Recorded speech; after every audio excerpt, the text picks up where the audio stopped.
Guys welcome RJ the fighter আর আমি তোমাদের সাথে রঞ্জন। তো বন্ধুরা, আজকে আমি একটা নতুন জায়গায় যাচ্ছি, যদি আমার কাছে নতুন, বাট জায়গাটা তো নতুন নয়। তো আমি যাচ্ছি আজকে হচ্ছে একটা ঐতিহাসিক জায়গা, আর সেই ঐতিহাসিক জায়গাটা আমি তোমাদের সামনে উপস্থাপন করব। তো আজকের ওয়েদারটা জাস্ট অসম রয়েছে, তোমরা দেখতেই পাচ্ছ, আমার ব্যাকগ্রাউন্ডটাও জাস্ট অসাধারণ। তো আমি শুরু করলাম ব্লগটা এখান থেকে, এবং এখান থেকে আমি যাব সেই জগজীবনপুর, অর্থাৎ আমাদের মালদা ডিস্ট্রিক্টের মধ্যে জগজীবনপুর একটা ঐতিহাসিক জায়গা। সেই ঐতিহাসিক জায়গার একটা সুন্দর বিবরণ আমি তোমাদের সামনে তুলে ধরার চেষ্টা করব। তো আরজে দ্য ফাইটার যারা নতুন তারা অবশ্যই চ্যানেলটিকে সাবস্ক্রাইব করবে এবং লাইক শেয়ার কমেন্ট অবশ্যই করবে। সো চলো যাওয়া যাক সেই ঐতিহাসিক জায়গা, অর্থাৎ হিস্টোরিক্যাল প্লেস জগজীবনপুর। আর এত সুন্দর চারি সাইডটা কিনা কি বলবো, মানে বর্ষার সময় জাস্ট অসাধারণ, ব্যাকগ্রাউন্ডটা জাস্ট অসাধারণ, কি সুন্দর, মন মুগ্ধ করছে, বলে বোঝাতে পারবো না। তো বুঝতেই পারছো, আর এইখান থেকে আমি শুরু করছি আমার ব্লগটা। আমি প্রথমে যাচ্ছি হচ্ছে পাকুয়াহাট, এবং পাকুয়াহাট থেকে ক্রস করে চলে যাব জগজীবনপুর, অর্থাৎ মালদা ডিস্ট্রিক্টের একটি ঐতিহাসিক জায়গা। সো সেই জায়গাটার বিবরণ আমি সেখানে গিয়ে দেবো। ওকে চলো, লেটস গো।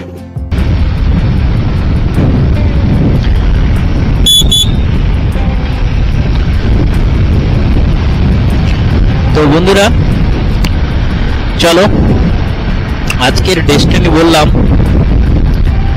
আমার বাড়ির থেকে কিন্তু অনেকটাই দূর, কারণ আমাকে যে জায়গায় যেতে হবে সেটা সত্যি অনেকটা দূরে। আর এবার তোমরা ভালো করে বুঝতে পারছো, আর সাউন্ডের ক্লিয়ারটা কতটা আসছে আমি ঠিক বুঝতে পারছি না, তবে এই মাইকটা না, মাইক্রোফোনটা আমার একটু প্রবলেমই করছে ফেস। সো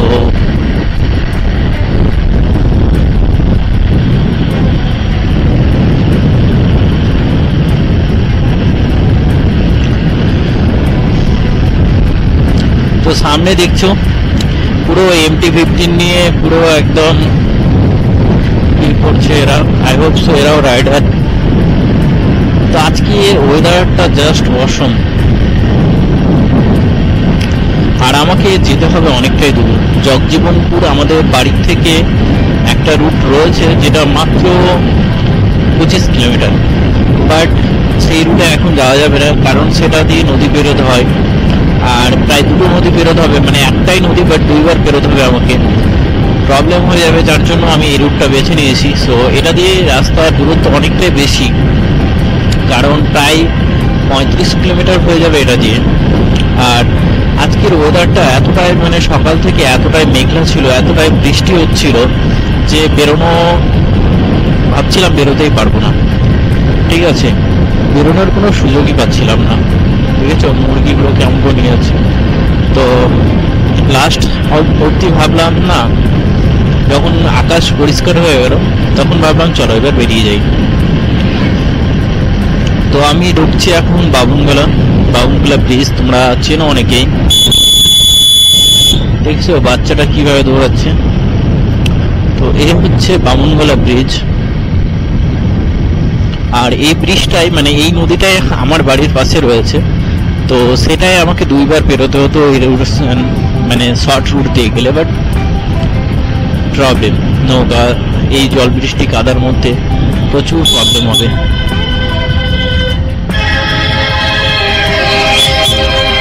আসার সময়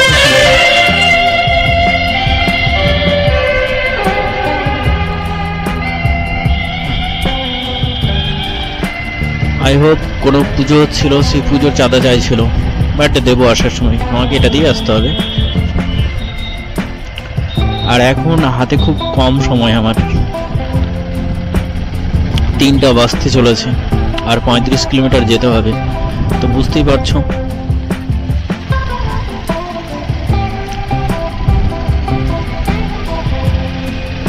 এই হচ্ছে বামুনগোলা।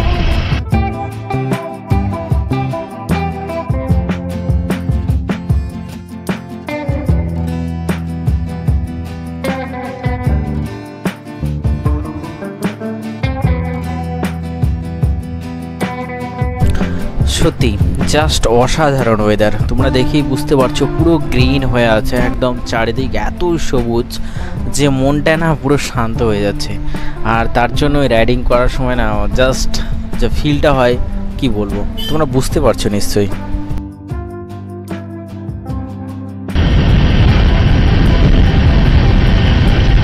তো আমি প্রায় পাকুয়ার কাছাকাছি চলে এসেছি। আর পাকুয়া হাট জায়গাটা সত্যি খুব ভালো। এই হাটের নামকরণই কিন্তু এই জায়গার সব কিছুর নাম। এটা হচ্ছে হাই স্কুল, মানে সব কিছুই পাকুয়া হাট দিয়েই কিন্তু নাম। ইভেন কলেজটার নামও হচ্ছে পাকুয়া হাট ডিগ্রি কলেজ। সেই কলেজে আমি গ্র্যাজুয়েশন লাইফে এক্সাম দিতে এসেছিলাম আর কি, কারণ আমি গাজল কলেজের স্টুডেন্ট। তো সেই অনুযায়ী আমাদের সিট পড়েছিল পাকুয়া কলেজ, পাকুয়া হাট ডিগ্রি কলেজ। তো 3 বছর কন্টিনিউ পাকুয়া হাট ডিগ্রি কলেজ এক্সাম দিয়েছি। তো সত্যি পাকুয়াটাও আমার খুব চেনা পরিচিতর মধ্যেই হয়ে গেছে।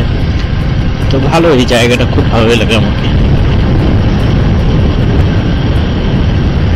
তো চলে এসেছি পাকুয়া।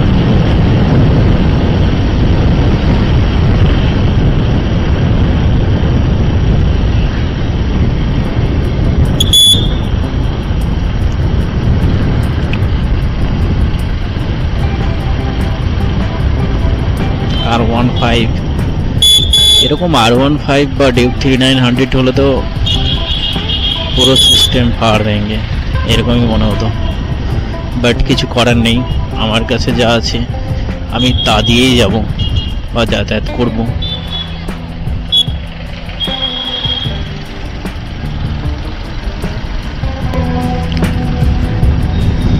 তো পাকুয়া হাট জায়গাটা সত্যি অনেকটাই বেটার, অনেকটাই ভালো।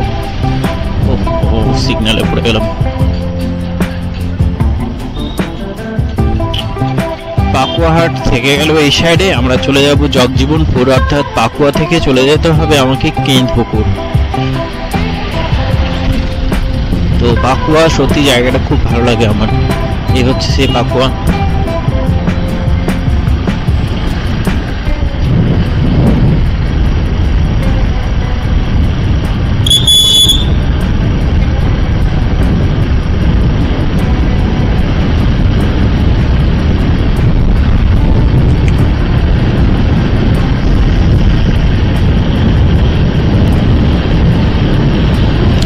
তো আমি বেসিক্যালি এখন আমার বাড়ির দিকেই যাচ্ছি, কিন্তু অন্য রুটে।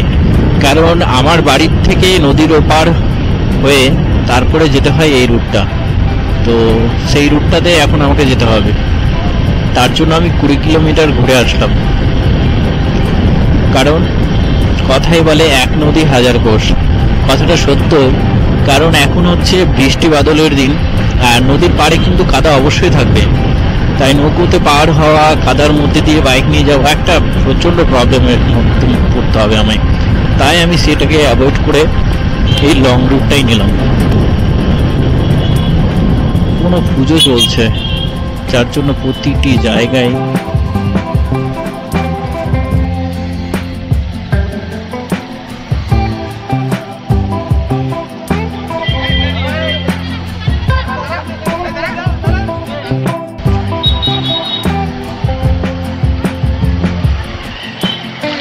প্রচুর ভিড় এখানে।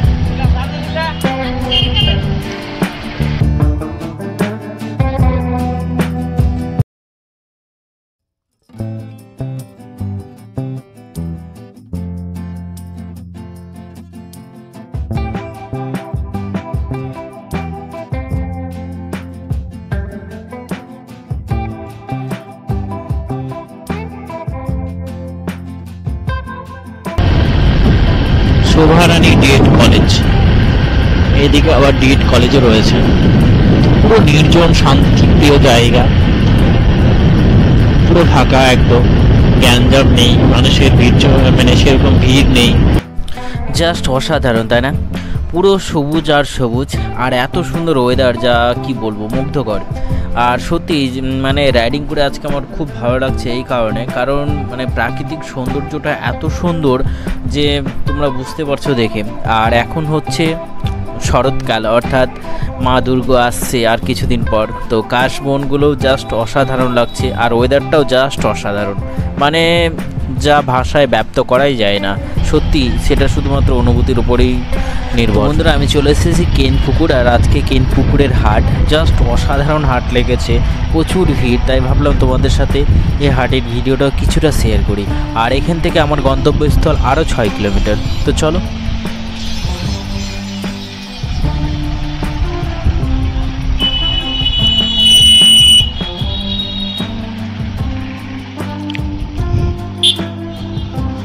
আচ্ছা দাদা, বলছি এটা দিয়ে জগজীবনপুর যাওয়া যাবে?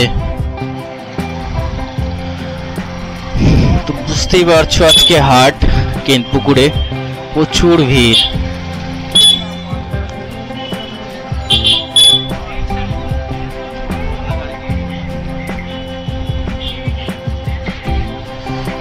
ও গড, পুরো জ্যাম, আবার পুরো জ্যাম, মানে এমন হাট, এতই ভিড় কি বলবো। পুরো জ্যাম ক্রস করে এখন যাচ্ছি, একটু ফ্রেশ রাস্তা। তো সত্যি অনেকটা জ্যাম্পে অনেকটা সময় চলে গেল আমার। তো চলো,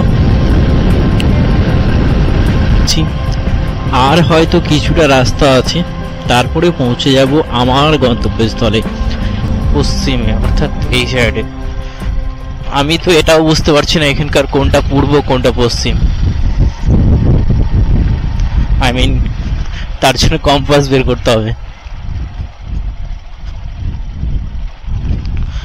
আচ্ছা, ভাঙা বাড়িটা আছে কোন দিকে? এই সাইডে? ও গড, তো এতটা ঘুরেই যাচ্ছি, তো ফাইনালি পেয়ে যাব আশাবাদী, কারণ আমি সেই গ্রামেই চলে এসেছি। আশা করি আর একটু। ও গড, রাস্তা পুরো খারাপ।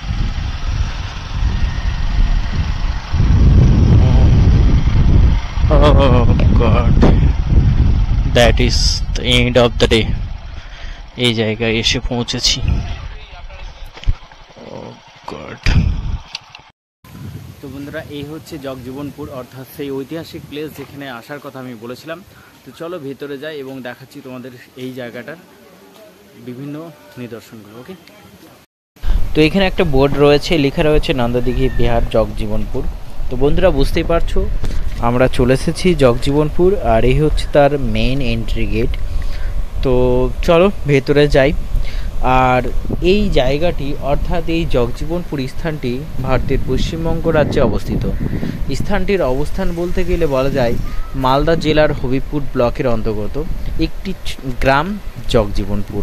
সুন্দর প্রাকৃতিক পরিবেশের মধ্যে অবস্থিত এই বৌদ্ধ মঠ বা বৌদ্ধ বিহারটি, যার ঐতিহাসিক ঐতিহ্য বহন করে চলে, যার ধ্বংসাবশেষ এই মুহূর্তে এই জায়গায় রয়েছে। অর্থাৎ এটা কিন্তু ইতিহাসের একটি ধ্বংসাবশেষ। সেই ধ্বংসাবশেষ সম্বন্ধে আরও বিস্তর আমরা সামনে জেনে নেব। এখানে একটি নোটিশ বোর্ড রয়েছে, অর্থাৎ একটি বিজ্ঞপ্তি জারি করা রয়েছে। অবশ্যই ঐতিহাসিক প্লেসে এরকম বিজ্ঞপ্তি দেওয়া থাকে। তো চলো আমরা সামনের দিকে এগিয়ে যাই।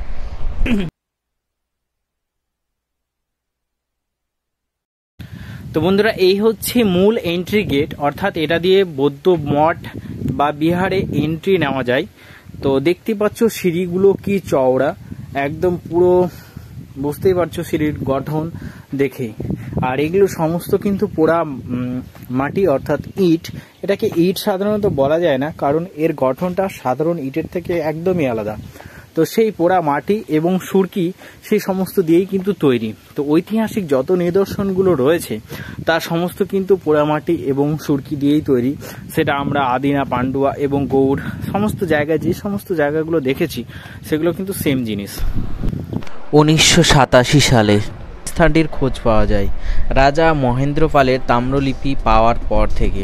অর্থাৎ এই স্থানে খনন কার্যের ফলে রাজা মহেন্দ্র পালের একটি তাম্রলিপি উদ্ধার হয়, যা পশ্চিমবঙ্গ জাদুঘরে কিন্তু রাখা রয়েছে। পশ্চিমবঙ্গ জাদুঘর অধিদপ্তর সুখিনদের নেতৃত্বে 1992 সালে প্রথম কিন্তু এই জায়গার খনন কার্য শুরু হয়।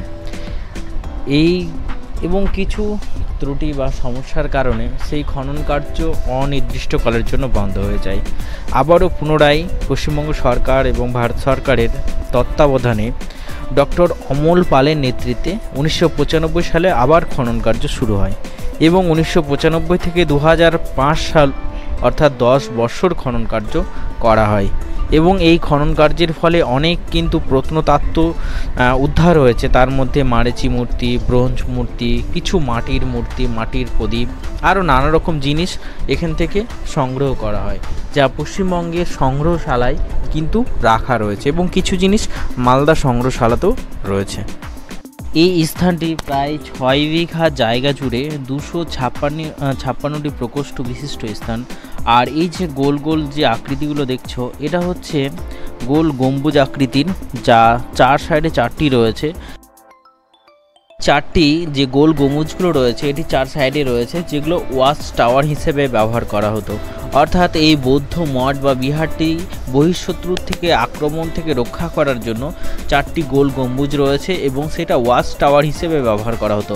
অর্থাৎ আমরা এই যে নিদর্শনগুলো দেখছি এটা কিন্তু জাস্ট উপরের অংশ, অর্থাৎ এর যে নিচের অংশটা সেটা কিন্তু মাটির নিচেই রয়েছে, অর্থাৎ এখনও কিন্তু খনন কার্য বাকি রয়েছে। তো দেখেই বুঝতেই পারছো ঐতিহাসিক নিদর্শন বহন করছে এই জায়গাটি, জাস্ট অসাধারণ। আর সামনে যে হোয়াইট কালারের বিল্ডিংটা দেখা যাচ্ছে সেটা কিন্তু পরের থেকে তৈরি করা হয়, অর্থাৎ অফিস রুম হিসেবে সেটাকে ব্যবহার করা হয়। অর্থাৎ সেখানে নানা রকম সিসিটিভি ক্যামেরা এবং ডিভাইসগুলো লাগানো রয়েছে, অর্থাৎ সিকিউরিটির জন্য এই দুটো ওয়াচ টাওয়ার আমি বলছি সিকিউরিটি রুম তৈরি করা হয়েছে, অফিস রুম হিসেবে ব্যবহার করা হয়। আর সত্যি নিদর্শনগুলো দেখে বুঝতেই পারছো কি ডিজাইনগুলো রয়েছে, অর্থাৎ এই যে খোপগুলো রয়েছে সেগুলো এক একটা প্রকোষ্ঠ বা রুম হিসেবে ব্যবহার করা হয়।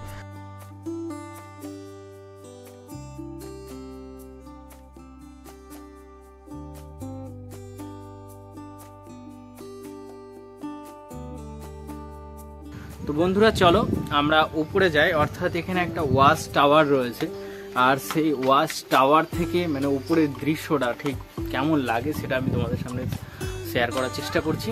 তো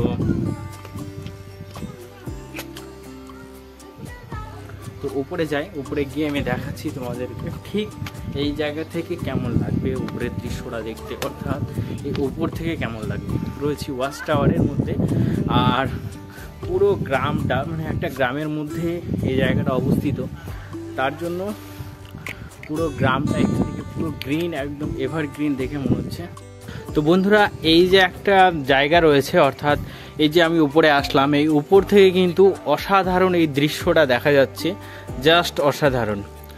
তো এই যে বৌদ্ধ বিহার বা মঠটা রয়েছে তার ভিউটা তোমরা দেখতে পাচ্ছ, আর আমি এখন রয়েছি উপরে, অর্থাৎ এটা একটা হচ্ছে ভিউ পয়েন্ট। জাস্ট এখান থেকে ভিউটা দেখো, জাস্ট অসাধারণ। আর ওই যে ওই সাইডে যে মানুষগুলো দেখছো ওরা হচ্ছে কলকাতা থেকে এসছে, আমার সাথে ওনাদের কথা হলো, অর্থাৎ ওনারা হচ্ছে ট্যুরিস্ট। আর ওই যে লোকটা বলছে উনি হলেন ট্যুরিস্ট গাইড, কলকাতা থেকে মানুষদের ঐতিহাসিক জায়গাতে নিদর্শন বা দর্শন করানোর জন্য। আর সামনে এটা দেখছো সেটা হচ্ছে অফিস রুম। আমি সেই সাইডেও যাওয়ার চেষ্টা করছি, তোমাদেরকে সেখানকারও ভিডিও দেখানোর চেষ্টা করছি। তো এটা হচ্ছে একটা অফিস রুম, বাট আমি বুঝতে পারছি না এখানে অফিস রুমটা কোথায়। যাই হোক, একটা জাস্ট অসাধারণ স্ট্রাকচার রয়েছে, একটা ডিজাইন নতুন করে তৈরি করা হয়েছে, অর্থাৎ এই ভবনটা যেটা তোমরা দেখছো সেটা কিন্তু নতুন করে তৈরি করা হয়েছে।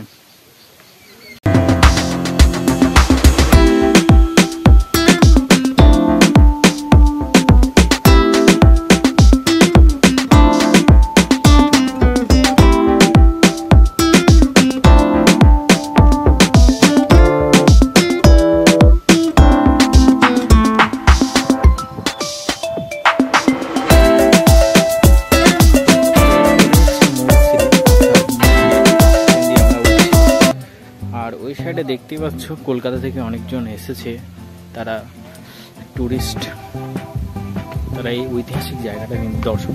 তো বন্ধুরা এই যে জগজীবনপুরের এই ঐতিহাসিক জায়গাটি আমরা দর্শন করছি, সেটা সত্যি ইতিহাসের অস্তিত্ব বহন করে, সেটা আমরা বুঝতেই পারছি। আর আগেকার দিন অর্থাৎ ইতিহাসের যতই জায়গাগুলো রয়েছে, স্মৃতিস্তম্ভগুলো রয়েছে, সবই কিন্তু মাটি খনন করার ফলেই পাওয়া গিয়েছে। আমাদের আদিনাতেও তাই কিন্তু।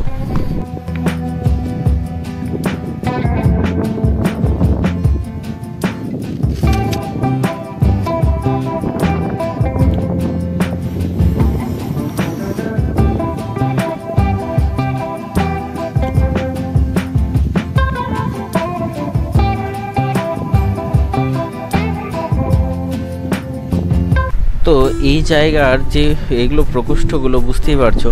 তো যাই হোক, এটা সম্পূর্ণ পূর্ণাঙ্গ বিশ্লেষণ একজন ঐতিহাসিকবিদই করতে পারবে। আমরা সাধারণ একজন ব্লগার, তো সম্পূর্ণরূপে বিশ্লেষণ হয়তো করতে পারলাম না।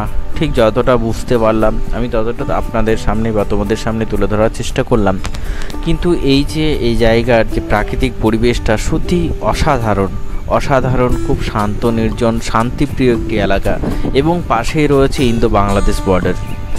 বন্ধুরা, এই যে দেখলে তোমরা বৌদ্ধ বিহার বা মঠ, তো এর যে ইতিহাস রয়েছে সেটা অবশ্যই আমি তোমাদের সামনে তুলে ধরার চেষ্টা করলাম।